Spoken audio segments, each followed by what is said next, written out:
तुझ्या शिवनेरीगडात ज्योतीच्या रूपाने दिवा पेटला आणि तो दिवा पुढे सह्याद्रीचा छावा झाला आणि सह्याद्रीचे गडकोट अडवून झाल्यासारखा फिरू लागला. तो दिवा, तो छावा म्हणजे छत्रपती शिवाजी महाराज. आज 350 वर्षानंतर पाकिस्तानने दहशतवाद्यांनी समुद्रमार्गे हल्ला केला तेव्हा शिवरायांचे आभार आठवते. आता चीनने वन आक्रमण केले तेव्हा शिवरायांचे परत धोरणेचे आठवते. आता पाण्याचा प्रश्न निर्माण झाला तेव्हा शिवगली पाणी योजनेचे आठवते. आता शेतकऱ्यांचा प्रश्न निर्माण झाला तेव्हा शिवगली शेती योजनेचे आठवते. अरे 350 वर्ष झाली, विज्ञान एवढं प्रगत झालं, ज्ञानाची गंगा आपल्या दारात आलेली. तुला मग शिव छत्रपतींच्या धोरणांचे तुम्हाला यापेक्षा वेगळं महत्त्व. माझ्या राजाचं आणखी काय सांगावं. आजचा विषय काही साचाच आहे. आज शिवाजी महाराज असते तर मी सुरेश सागरकर विद्यामंदिर चेन्नई शाळेचा विद्यार्थी आपल्यासमोर विषय मांडतो.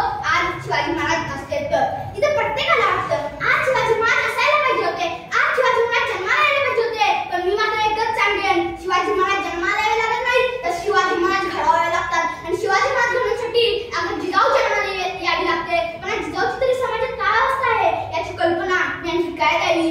अरे महाराजांनी आपल्या शत्रूंच्या स्त्रियांमध्ये आपल्याला आपल्या आई बहिणी बघायला शिकवलं होतं, पण आपल्याच आई बहिणी सुरक्षित नाही तर अशा तुम्ही आम्ही काय करतोय तर काहीच नाही. अशा तुम्ही आम्ही एकच करायला पाहिजे. मी एवढंच सांगेन, तोडून टाका तो हात जो द्रौपदीच्या पर्णाकडे उठलाय, तोडून टाका तो हात जो द्रौपदीच्या पर्णाकडे उठलाय. तर पुन्हा कुठे दुर्योधनची द्रौपदीच्या पर्णाला हात लावायची हिंमत नाही झाली पाहिजे.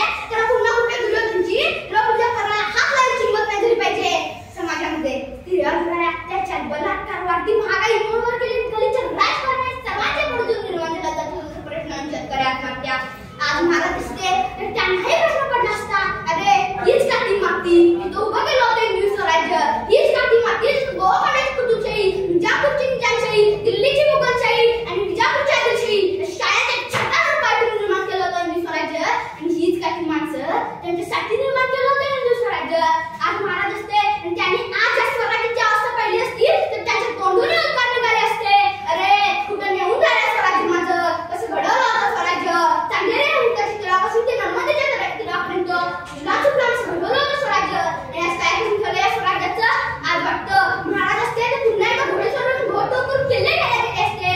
पण महाराज आज किल्ल्यानं होत होते काय. आज असं म्हटलं होतं समाजासाठी काही करायचं असेल तर लोक राजकारणामध्ये येतात, समाजासाठी काही करायचं असेल तर लोक राजकारणामध्ये येतात. मग तुम्हालाही राजकारणामध्ये यावं लागलं असतं. चांगला पक्ष हवा, सुरक्षित मतदारसंघ, त्यासाठी पक्ष सृष्टीकडे विनवण्या करा, पक्ष सृष्टीच्या बाहेर राहा. पण तुमचा मात्र 350 वर्षापूर्वी त्या दिल्ली कधी दरबार खडे पोहोचणार तुम्ही कसे जुळणार कोणापुढे. तुम्ही म्हणायला असता नसला पक्ष असू दे, माझी बाधिता माझी मुलार पाहिजे असते ना, मग कसला पक्ष हवाय मी अपक्ष म्हणून लढेन. पण महाराज तुमची बाधिता माझी मुलार पाहिजे तरी कुठे पहिल्यासारखे राहिलेत. सकाळी चहा प्यायला एकाकडे, दुपारी जेवायला दुसऱ्याकडे, संध्याकाळी दुसऱ्याकडे, उद्या उठून सकाळचा पक्ष म्हणून फॉर्म भरून काय.